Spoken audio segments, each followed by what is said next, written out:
Hello everyone, this is part 4 of What If Deku Was the Chainsaw Man, and I hope you guys enjoy this video and to like, to subscribe, to share, and check out the playlist, to see more comment down below. Now let's start the intro. They call me a god. They call me a god. They call me a god. Join my membership, the perks are great. It's in the description. Izuku's head sinks into a palpable pillow, heavy thoughts weighing heavily on the soft cushion just as much as the boy. Beneath him are equally supple bedsheets, his fatigued form laying still. The only movement made is the slow slide of his fingers along the string attached to his sternum. Izuku's skin feels the wire, his hand running up and down it to keep himself aware of its physical existence. The small cord is the exact same that had operated as Pokita's tail. The boy can tell not just by look, but also by touch. He lays atop his bed, sleepless from how many nightmares made him relive the incident in which he lost the dog. He may have gained a quirk, but the pulley connected to his heart feels like something he could use to pull it out at this point. For all his years that Izuku longed for a quirk, he would have never traded a life for one, human or animal. The cord is coarse, as rough as reality. It's not soft or comforting like Pokita's fuzz had been or the cushioning he lay on now. The dangling of the wire matches the unease of his mind as he thinks about his quirk. He'll always be grateful for Pokita's sacrifice, unwilling to let the dog's death be in vain, but he also feels condemned by his new power. The ridicule Izuku underwent when he was quirkless is no better than the treatment he's received being called a villain. It's just that the boy can't help but feel the quirk isn't his in the first place. When somebody says his quirk is villainous, he feels as though they're saying Pokita is villainous and not himself.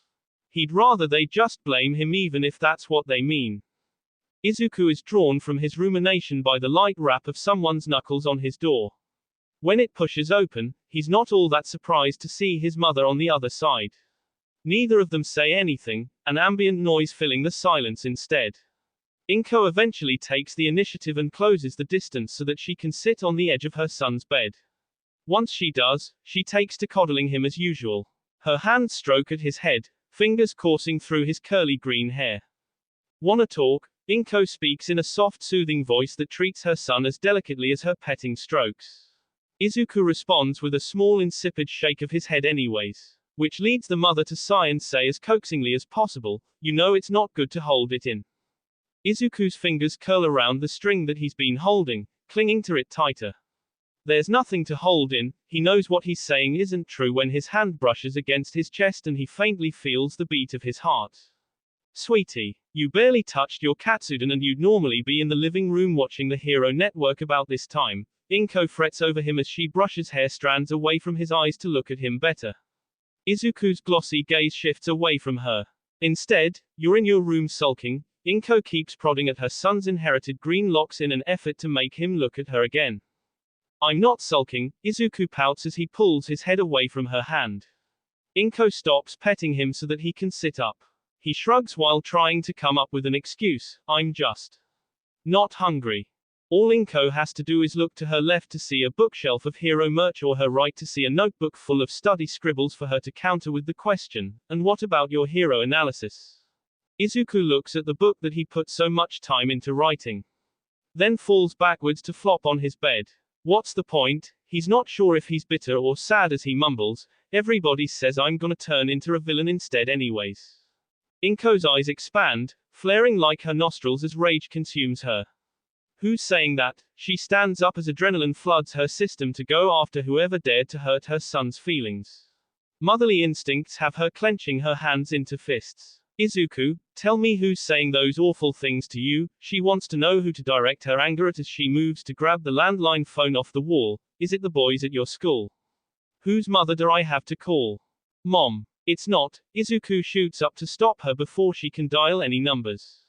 Inko pauses with the phone in her hand, tone hanging in the air with her fuming breaths as she listens. It's not worth it. Izuku hangs his head and backs away as he tries convincing her to hang up. You should let me decide that. Inko huffs but puts the phone back anyways.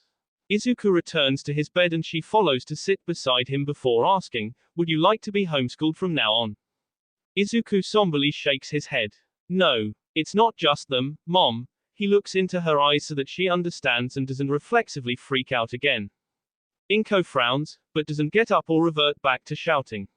What about Katsuki? Does he try sticking up for you? She places a hand over her son's as she tries finding a saving grace in the problem at the very least. Though all she does is make Izuku break their eye contact. He's unable to tell her the truth. That his childhood friend had become his bully and joined in on the teasing. That Katsuki is the ringleader of the squadron. That he no longer has any friends at all. I miss Pokita. Izuku's eyes start to water when he thinks about the one last true friend that he did have. Inko pulls her son into a hug, holding him close. Oh, dear, I know you do. She rubs his back in an attempt to console him as he begins crying. The ambience now consists of Izuku's sobs. She doesn't let him go until he finishes letting out his pent-up sorrow. I do too, you know. I owe Pokita a debt for saving my son if what you say is true. She offers her son an encouraging smile in an attempt to cheer him up. Izuku blinks, drying the last of his tears as he registers his mother's words. A debt, like a contract, and he suddenly remembers what Pokita had said to him in their final moments together when being granted his quirk. Inko squeezes her son's shoulder when she sees his distant stare. He's brought back and meets her gaze. Mom. My dream to become a hero. Izuku nearly chokes on his words and has to pause due to being at the risk of crying again. His hand trembles as he returns it to the string attached to his sternum. Do you think with this quirk that I can do it now? His fingers wrap around the wire and hold it tight. Inko's mouth opens, her response hanging empty in the air. Her son had asked her a variation of this same question before when he had been quirkless. Then, she told him that she was sorry, essentially saying there was no chance for him to make his dream a reality. Now though. Yes, Izuku, you can become a hero. She chooses to support her son to show him that he isn't alone. Not even when he breaks down. The two of them will pour their hearts out to the other as much as they have to, crying in a huge embrace as many times as they must. Izuku's string sways on his chest during the hug, wagging like Pokita's tail. Fizzling white noise echoes through the room from where television static overtakes half a giant display of monitors. All of Class 1A huddle together to stare at the screens in shock, just behind their hero training teacher who's mutually surprised by the lack of visual feed. The CCTV's glow flickers across their range of expressive faces in the dimly lit confined space as they listen to the crackling hiss of a lost signal. Bakugo blew out the cameras. The boy with a lightning streak in his blonde hair breaks the group's awestruck silence first with an obnoxious shout of the obvious. He removes the sunglasses that came with his hero costume to check if his eyes are deceiving him, unable to see in the dark with the blue-tinted lens. We can't even tell what's happening, the short boy who quickly became his friend complains alongside him. Purple balls replace his hair, bobbing with the nodding motion he makes to further emphasize the agreed-upon problem. The pink-toned girl throws her arm out, pointing towards the array of monitors that to continue functioning properly. But look, those ones still work so that we can still watch Ida fight Uraraka. She shows them with her finger the cameras that pick up an altercation between those two. Who cares about that? The invisible girl blows off that portion of the live-streaming battle with a wave of her floating sleeves before using them to mime doing a toss-up. Did you see the way Midoriya flipped Bakugo? Beside her, the blonde boy with a tail nods. He's wearing a karate gi that shows he can appreciate the move they all witnessed. Yeah, that was pretty manly. Not like Bakugo's sneak attack. Eijiro's grin flashes his pointed teeth as he too nods in agreement that the counter-attack was impressive. The girl resembling a frog shifts her gaze from the redhead back to the dysfunctional television screens. It looked like they were talking to each other. She croaks as she places a finger to her mouth in contemplative thought. The boy with an avian head hums as he considers his classmate's comment. The cloak wrapped around his body conceals the movement of his arms crossing over his chest. Too bad we couldn't hear what they were saying. His eyes shift from monitor to monitor in search of a screen that may still display the battle between Izuku and Katsuki. The girl with her hair done into a pointed ponytail raises her hand before addressing her teacher. All Might, shouldn't you stop the fight in order to get the cameras fixed? She voices her constructive concern as respectfully as possible. All Might responds with a hefty chuckle, assuring her that everything is under control with a broad grin and a thumbs up. Nonsense. You lot may not be able to listen in on the action. but I've got a special communications channel just for occasions such as this. The hero turns his head so that the group can get a look at the small device in his ear. He points towards the small audio pod before lifting that same finger over his head as a declaration. The match will continue. The ponytail girl slowly lowers her hand, struggling with the movement of her mouth to form an argument to respond with. If you insist, she surrenders to her teacher's logic and returns to watching the soundless screens that show Tenya chasing Izuku's teammate. "Ah man, I was really looking forward to seeing who won between Bakugo and Midoriya." Hunter sullenly follows suit and settles for the battle that is made available to his viewing pleasure. The ponytail girl glances over at her peers and notices one that oddly has yet to say anything. Considering how close this fellow girl is to Izuku and her current skin pigmentation, this particular student's silence is a cause for concern. "Hey Jiru, you okay? You look pale." The ponytail girl voices her worries and waves a hand in front of Kyoka's face to break her eye contact with the grainy monitors. The pinkett of the class looks over and notices Kyoka's daze too. Though she doesn't take it as seriously, smirking and taking to teasing per usual, she's probably just worried about her boyfriend. Kyoka is too shaken to get flustered this time. Out of the entire class, she's the one most invested in the brawl between Izuku and Katsuki. All Might, she finds her voice in order to manage a desperate attempt to gain her teacher's attention. The thing is, the hero had been wrong before about being the only one able to listen in. Thanks to her quirk, Kyoka is capable of hearing the same audio All Might does. Yes, All Might turns when he hears himself being called. His eyes scan the crowd of students before landing on Kyoka. The girl timidly, and just as anxiously, taps the tips of her earjacks together.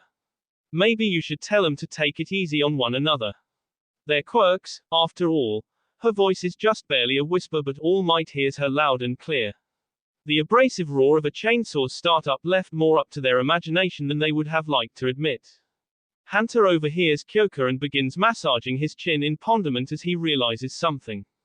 "Oh yeah, I guess we never did get the chance to find out what Midoriya's quirk is." His thoughts vocalized resonates with the rest of the class as a chorus of curious agreement. Eiichiro connects a fist with the palm of his other hand, getting amped up just thinking about what his classmate's quirk could potentially be. His sharp-toothed grin is one of excitement as he says, if it's able to go toe-to-toe with Bakugo's, it must be something strong. When the monitoring room quakes, a distant resounding boom traveling through the air, the class collectively agrees again.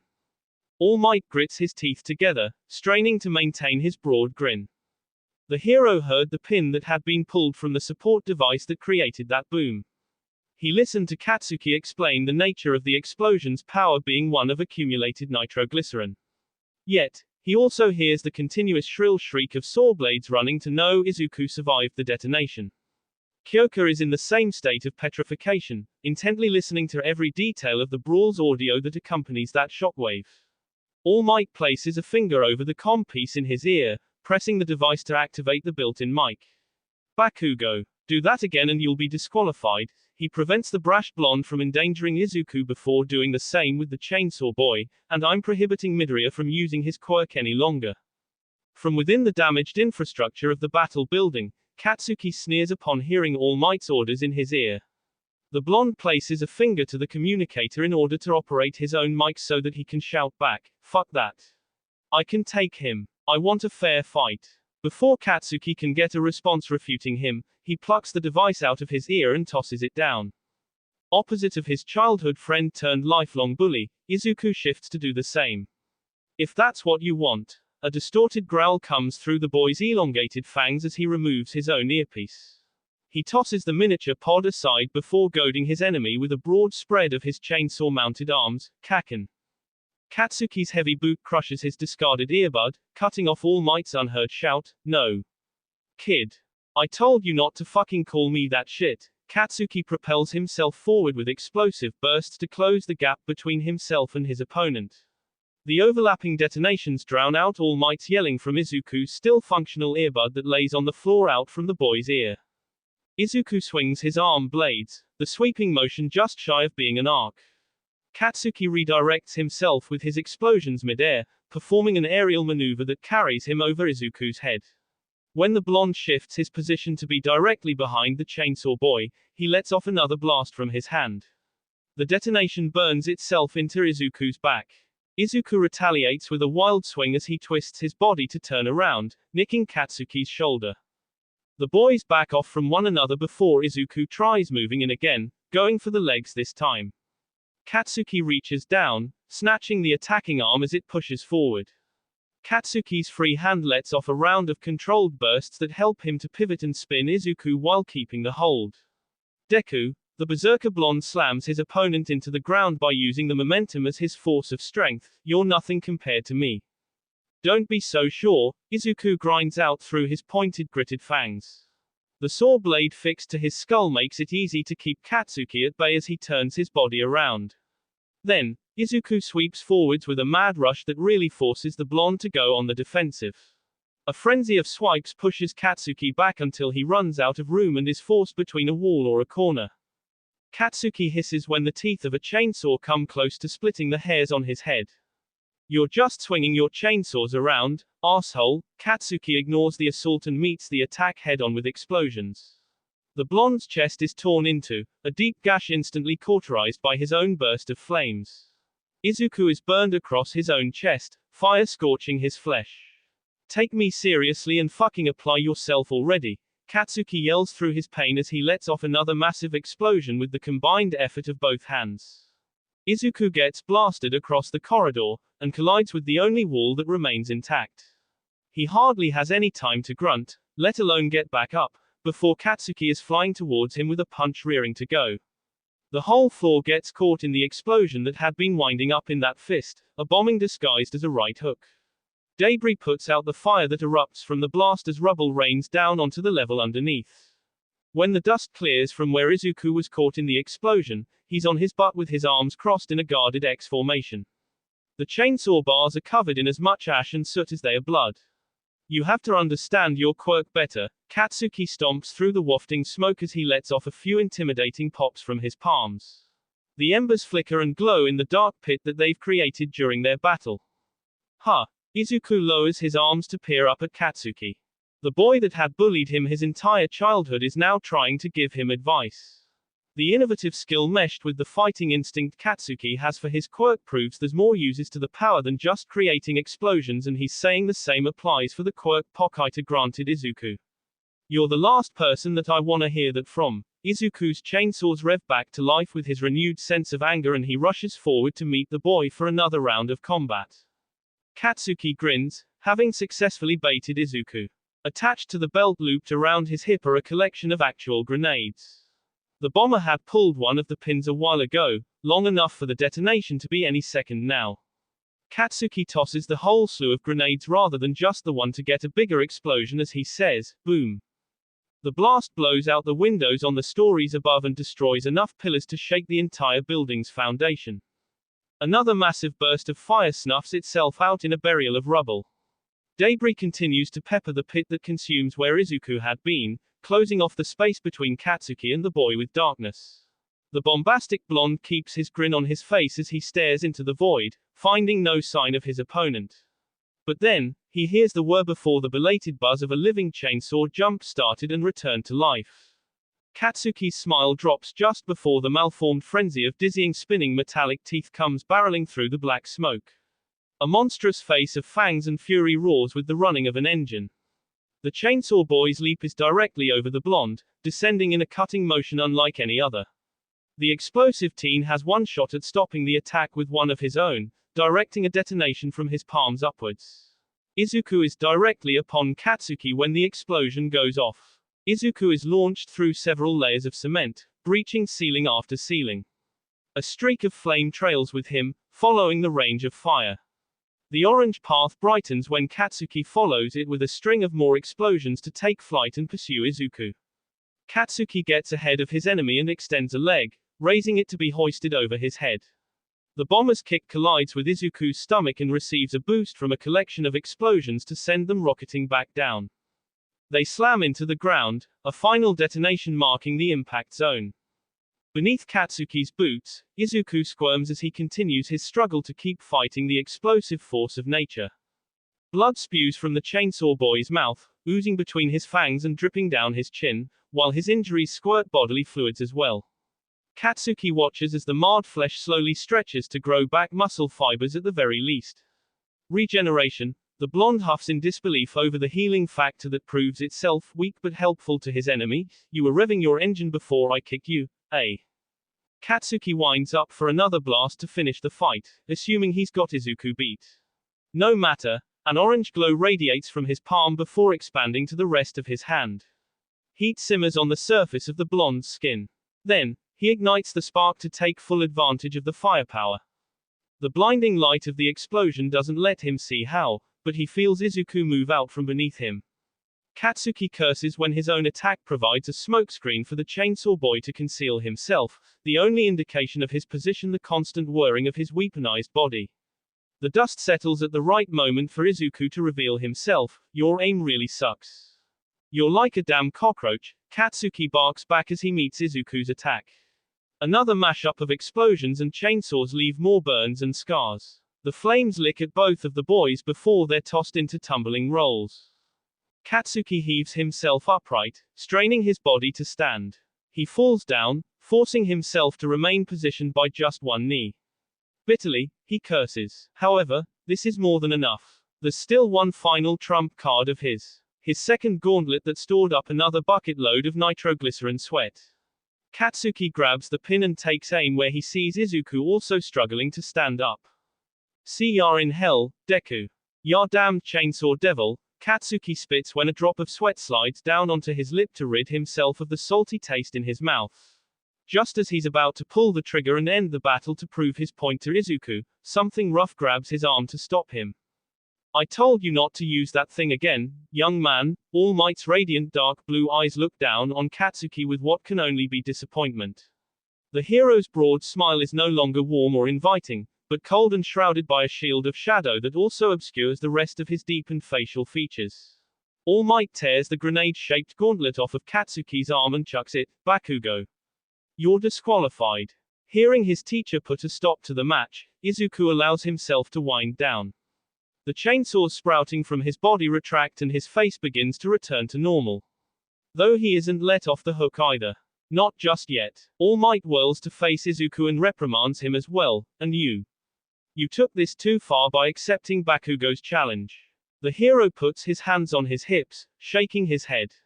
It pains me to do this, but I'm going to hold you both accountable for your actions here today and tell Izuku what happened, though that punishment somehow doesn't feel as bad as their physical pain or shame over having their idol express disappointment in them. Izuku lowers his gaze, not able to meet his hero's eyes. I lost. Katsuki has a distant stare that doesn't quite meet All Might's gaze either. The knee that he'd been using to stabilize himself gives out and he topples over at the exact time Class 1A catches up to their teacher. Bakugo, Tenya shouts from the head of the pack when he sees his classmate go down. All Might turns around when he hears the call, seeing the unconscious blonde and rushes to his aid. Bakugo, can you hear me? All Might tries shaking the boy awake. When he receives no response, he checks for vitals. When the hero confirms Katsuki is still alive, he breathes a sigh of relief. I need a set of volunteers to bring Bakugo to Recovery Girl. All Might looks to the class for assistance now that he has his hands full. I can take him. Eiichiro steps forward with his hand raised. Students move aside so he can get up front and see the situation better. The redhead isn't expecting to see Katsuki covered in so many lacerations. I'll go too. Tenya is the next to volunteer. He adjusts his glasses as he explains his reasoning. He was my teammate. As such, Bakugo's health as of now should be my responsibility. Well put. All Might hands over Katsuki along with his approval. The two boys take an end of their injured classmate to carry him off to the school nurse. Though the class didn't get to see exactly what Izuku's quirk is or what it does, they now have an idea of what it can do. That alone is enough to horrify them if their expressions are anything to go by. As Katsuki's body is taken away, everyone recoils at the sight of so much blood. Izuku's teammate stands beside Kyoka, the two girls sharing pitying looks. What the hell is he? Some kinda devil? A member of the class speaks for most of the others as they stare at Izuku in spooked wonderment. Humid air wafts over small spills of murky liquid, precipitating and giving rise to a hissed exhalation of attenuated but serried steam. Each puddle is as dark as the sepulchral surroundings, damp echoes reverberating like fleeting footfalls. Shadows sweep the spacious zone even without a source of dim lighting, the flicker of the black void reflected by each tiny watery pool. Scratches litter the scuffed surface of the floor, the solid stone chipped and darkened like an asphalt road. A faint illumination gives way to the black vacuous abyss. Viscous fluid percolates like a cerulean lava lamp, the hefty shape of a silhouette floating from within the cylinder tank's soft glow casting a shadow in the ever-expansive umbra of darkness that is the room itself. Wires run from the bottom of the container, each cable a different color from the rest but all of them sharing the same haunting hum. Bobbing up and down to the suzerain tune, the delineated figure residing in the tank stirs with the filtrating fluid. Attached to the purlins and the rafters that loom overhead, are a series of steel catwalks. Various metal bridges trail above as equally many cerulean containers. Hanging from the handrails is a young boy, watching with a scarlet stare obscured by long clumps of uneven hair that borders the same hue as the liquid in the tanks below him. Dried patches of skin around his eyes pull into wrinkles. He gnaws on the bottom of his chapped lip with flaxen-tinged teeth. The plain black clothes covering his body helps him to blend into the dark atmosphere. A being directly below the boy is acutely aware of the child's presence anyways. Even with a visual impairment, the lack of eyeballs to be precise, the man knows more than one may assume. Where empty sockets wallow in the marred mesh of disfigurement that is pure evil's face, is also torn tissue where a nose should be. Yet, the seated sinister force is one to be reckoned with, his heightened sense of hearing having him tilt his head to turn an ear and listen. A wicked smile graces the man's lips, presenting pearly white teeth close to ivory. The grin resides behind an as equally crystal clear ventilator mask, the respiratory support whirring with every intake of breath. Machines buzz behind him, large consoles plugged to even bigger modems providing a life support system. The medical equipment kept grouped together produces the sounds of a hospital hall, just at a lower decibel to the point of being a quiet ambience. Oxygen pumps through a valve and circuitry connects to even more wiring. Despite all this, the collection of equipment has the presence of powering a super weapon rather than keeping a human alive. The man may have taken severe damage during the battle with his greatest rival, but he still carries a vigorous aura of villainy. Doctor, a terrifying tranquil tone purrs through the parted lips of the man's grin. Like a vast expanse kept still on the surface such as the ocean, a bottomless depth of doom resides below the deceptively delicate decibel of voice. Then, a wave of wrath unbridles the sea until the disturbance becomes an overwhelming force. Status report, an authoritative switch sways all sense of direction and commands whoever gets caught in the tide to succumb to it. Green circular lenses twist to give the man's presence an attentive look. A short-statured scientist sits atop his own chair, albeit with less electronics engineered into its mechanical workings. The portly doctor wears a set of customized goggles that provide him with night vision to see in the dark, the usage of his eyes still detrimental to him unlike his master. My liege, the Nomu has taken to my trial and testing. The scientist smooths out his bushy mustache with one hand while using the other to operate his chairlift with a joystick. It's finally responsive. He lowers himself to be positioned across from his creation that resides within a preservation tank. The doctor's master broadens his grin until it's as deep as the crevices of his scarred face. Excellent, the foreboding reply lingers in the eerie echo of the chamber before he continues. If the nerve damage can be successfully reduced for a plentitude transference of quirks, then the next phase of my plan can commence. The bioengineered Nomu that the villain speaks of floats in its tank, a pink brain organ exposed atop its head. Gashes where more glaring results of operation cover the creature's body lay dormant with the rest of it. A broad beak full of fangs is slightly parted, the more making for a mouth that can't speak. It is. The doctor pauses to carefully consider the word he'll use to describe his progress. Significant. His mustache furrows with the curl of his lips. However, not enough for. He proceeds with caution as he admits there's still work to be done. Human trials. I see. The smile coming from the scientist's master diminishes at that news. The man taps his index finger on the armrest of his chair, done as impatiently as the movement is done thoughtfully. A moment passes before he asks with a slight leer, what seems to be the delay, doctor? The doctor swallows his own spit, mouth suddenly gone dry. He nearly mistakes the saliva for blood, a copper tinge to the taste startling him. The Nomu is primitive in its intelligence. He busies himself with explaining his creation's drawbacks in an attempt to quell his nerves. I made it compliant with orders. It's obedient to a fault. The invention stares out at him like a dead fish from its tank, except. It requires those tasks in order to function. The exposed brain stitched and stapled to the base of the monster's skull is essentially disabled. I'm afraid it's otherwise completely without a mind of its own, unable to think for itself. The scientist looks away from the malformed beast to gauge his master's reaction. The man hums as he mulls over the doctor's diagnosis of the Nomu. A result of my quirk transference. The mind was not able to handle it all. He rests his jaw on the knuckles of his propped arm after inquiring for more information. Partially, the doctor shifts his chair with his joystick to maneuver himself to be in front of a computer station, while I have been working to remedy the extent to which the human body will allow such a strain of quirks. A few taps and clicks of his keyboard pulls up schematics and other scientific jargon. You also asked me to alter the brain to stimulate your quirk's invasion to form a symbiotic relationship. The doctor plays a simulation on the screen to show the metaphorically rotted fruits of his labor. And this is the result of the experiment. The doctor's master turns his head to look away from the monitor and returns his general gaze to the direction of the Nomu. Even without a set of eyes, he can somehow see. A millennia of accumulating quirks does more than enough to generate other means of sight. Whether echolocation and sonar as a bat perceives things suffices or infrared heat wave detection works, those are just a few ways to name a few. Trial and error, my lord. The doctor bows as low as he can go from the confines of his chair. After paying his respect, he sits back up and repositions his seat to shift back towards his master. I vow to resolve the issue eventually. We've already begun forcing memories in and out. The malicious man angles his head towards the boy in the rafters above him as he speaks. A smile begins to reshape itself across his faulted features despite his next sentence. I don't believe we have the time necessary to dally in that department anymore, dear doctor. The scientist scrunches up his face with confusion. Unlike his master, he is unaware of the boy's presence to find the open discussion humorous in any way. What would you have me do? He treads carefully as he asks for elaboration. We begin transferring quirks in small dosages to strengthen Tomura's immunity. The boy on the catwalk somehow flinches and freezes at the same time when he hears his name mentioned.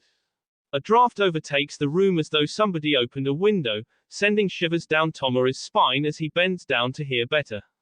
The doctor feels as equally cold when his master levels an eyeless gaze with him. I think it's about time we provide the boy with a pet, don't you? The mad scientist sneaks a glance towards one of his other bioengineered creations. One that he kept for himself. It's a small rendition of the Nomu, one of the failures. It cocks its head like a curious animal, its exposed brain not fully comprehending its own existence. The harmless creature makes its creator slightly protective as he pleads for it to stay with him, not Johnny. No, not Johnny, the scientist's master smirks with a hint of amusement. He folds his hands together while leaning back in his chair, fingers steepled in a tight interwoven connectivity. I believe a dog would be more sufficient. The scientist nor Tomura are expecting that to be the villain's drawn conclusion. A dog. The doctor makes sure that he's hearing things correctly. There's no better bond than between a boy and his dog. The conniving undertone behind the man's vile grin speaks of more than just getting a child a pet. Consider this a new baseline experiment, one to further supplement the effectiveness of the end goal, and only the villain's mad scientist understands why with eyes as wide as the lens of his goggles. The decision to get Tomura a dog is self-explanatory when the doctor's master says, the only other bond that the boy has is with myself, after all.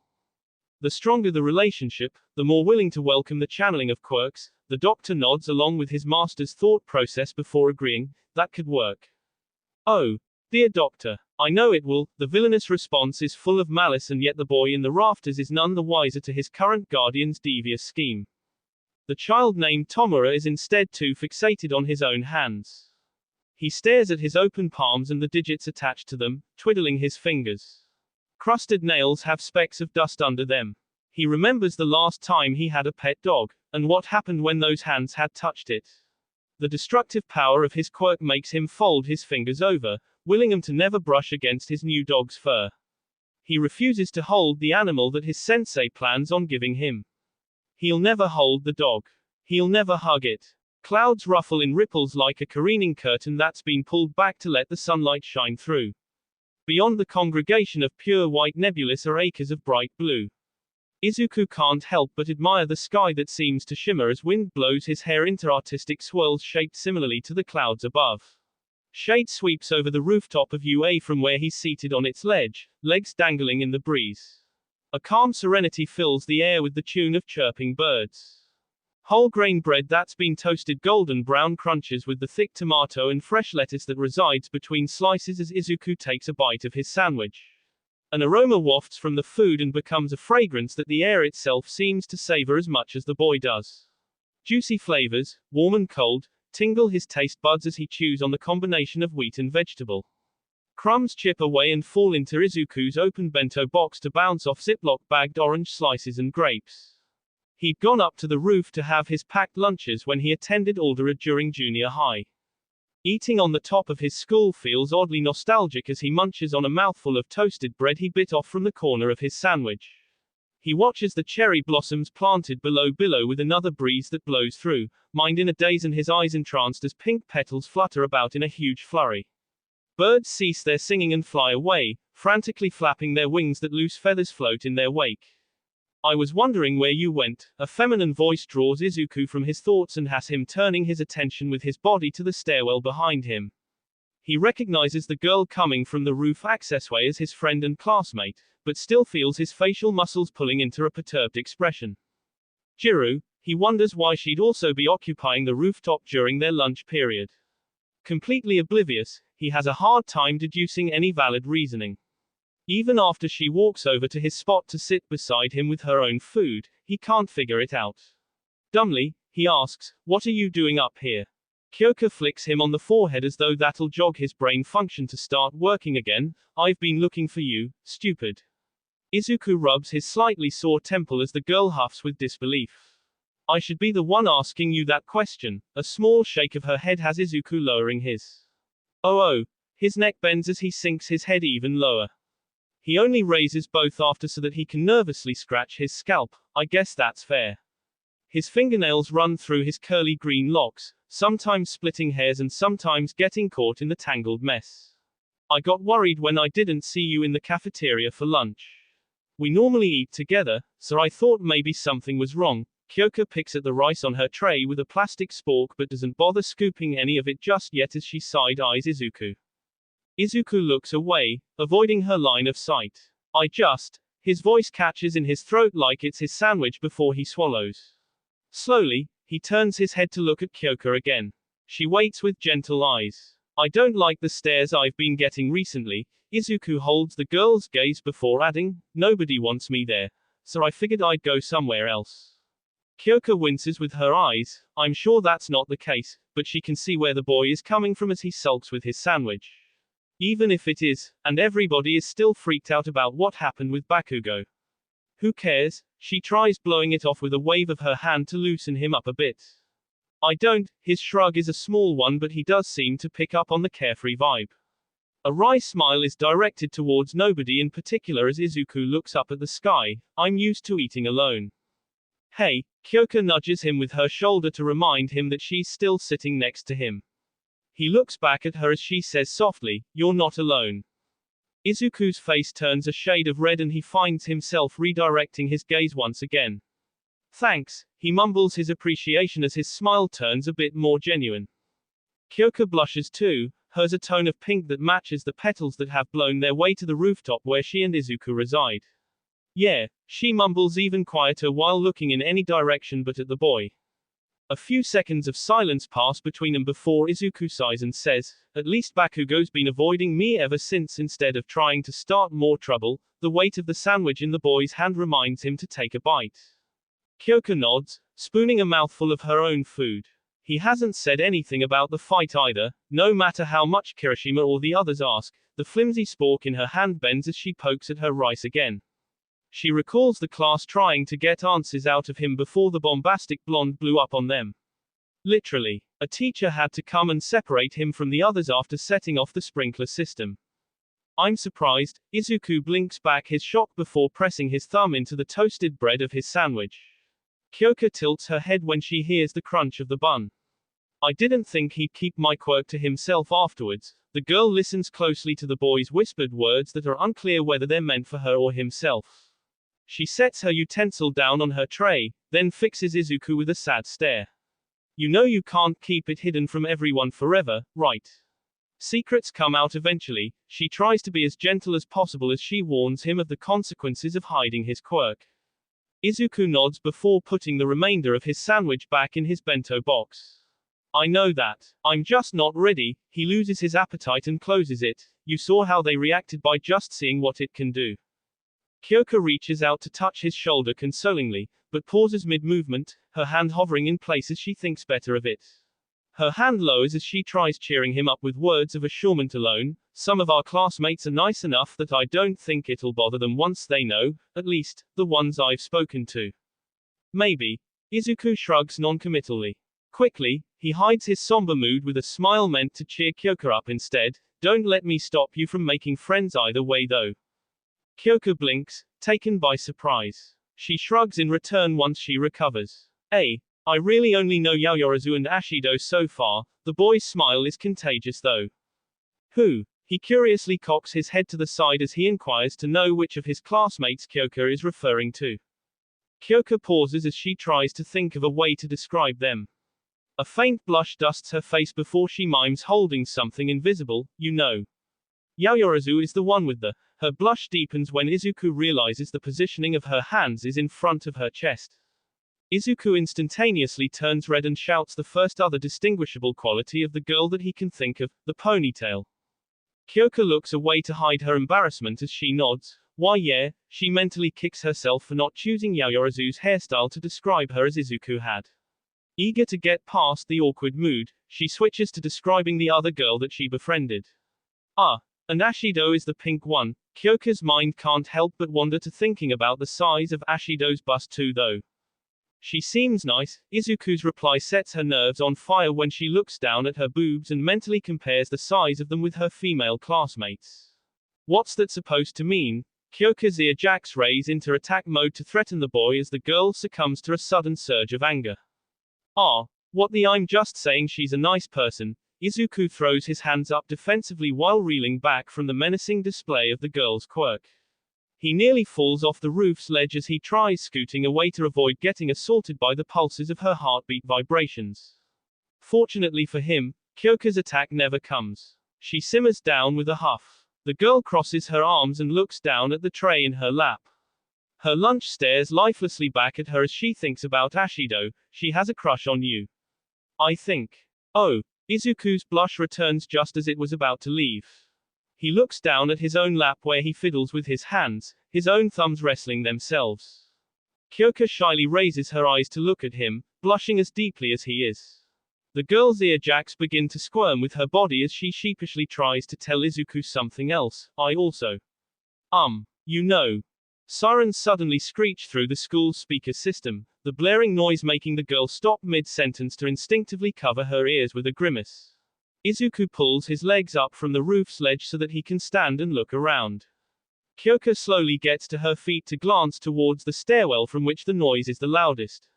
The prolonged sound is an alarm that reverberates throughout the entire building as much as it rings outside. Izuku steps towards the ridge of the roof, peering over its ledge. From there, he can see the UA barrier has been breached by a crowd of paparazzi somehow. Instead of the security systems gatekeeping people out, everyone is pouring in through the entrance. It's just a bunch of reporters. Izuku looks to his side to see Kyoka has joined him at the ledge to look over with him. We should be fine so long as we stay up here. He can't help but look past the reporters and still feel a cause for concern though. The barrier doesn't appear to be malfunctioning. It looks damaged. He doesn't voice his thoughts to worry Kyoka, but he can't imagine a reporter destroying UA's gate just to get a scoop should they receive reprimanding for property damage. Izuku's gaze sweeps the grounds from the wall to the line of cherry blossoms. There, breaking off from the pathway and using the paparazzi as a distraction, Izuku spots someone in a black hoodie. I bet everyone in the cafeteria is panicking. Kyoka's own musings break his hyper-focus on the intruder, but he doesn't quite lose sight of the trespasser either. He keeps his eye on the direction that the prowler is heading while listening to Kyoka say, we should probably let them know it's a false alarm. Izuku nods as he backs up towards the stairwell to head inside. Yeah. Good idea. He turns and begins to pick up his pace when he resolves himself to pursue the intruder that he saw entering the school. You stay here and let me deal with it. There's no need for both of us to get caught up in the chaos, but not without glancing over his shoulder to ensure Kyoka's safety isn't put at risk. Oh, sure. The boy is gone by the time Kyoka blinks back her confusion. She idly glances back down from her rooftop view, seeing her teachers have arrived to hold back the media frenzy and get the situation under control. Present Mike shouts at them to leave, his yelling almost as loud as the emergency siren's shrill shriek. The sound of Izuku's red sneakers slapping the school's tiled floor is barely audible under the mixture of raucous noises. Coupled with the shouts of distant students in the hallway over stampeding on top of one another, the boy is able to move through the corridors undetected. Izuku knows that his unnoticed movements don't bode well for the heroes catching UA's intruder should they be moving more stealthily than he. It's up to him to find and stop the trespasser somehow in such a case. So when Izuku finds the teacher's lounge left alone with its door ajar, he knows that he has to hurry. The boy frantically enters the room, nearly tripping on the carpet and stumbles into a plush couch. Across the way, between him and a small coffee table, is the hooded intruder. They're not just trespassing and damaging property, but they're stealing. A folder is flipped open, paper contents held oddly with one finger poised from each hand. Hey! Izuku shouts to get the thief's attention. The hooded intruder glances upwards, startled by the call-out. A pair of beady red eyes peer out from shadowed and dried patches of skin. Chapped lips paired with a scarce sneer at the hero student. The man emits a dangerous aura that makes Izuku hesitate and think twice about going any closer or saying anything else. The raised fingers of the hands holding the school's stolen documents slowly lower and touch down with the other digits. As though the paper had been thrown into a fire, they shrivel and rapidly turn to dust. Izuku's eyes broaden with his mind's horrific deduction of what the man's quirk is capable of. All it takes is 5 fingers to make contact with something for the touched object to decay almost instantaneously. With the paper evidence completely decimated, there will be no evidence as to what documents were viewed. A dark purple wisp of smoke starts to spiral until it creates a whirling vortex. The spinning motion creates a portal behind what Izuku deduces must be a villain. When a hot feeling bubbles up in his throat to make him cough, he almost believes the smog is a form of knockout gas. It's only when the copper taste of blood reaches his mouth that he realizes the bubbles were his own bodily fluids surfacing. He coughs into the crook of his arm, staining his sleeve. Izuku tries to step forward, but his body lurches with the motion and he's held back by his illness attacking him during the worst of times. The hooded villain slowly backs away into the warp gate behind him, red eyes watching Izuku all the while. Unable to chase the intruder due to his disease holding him down, Izuku glares back.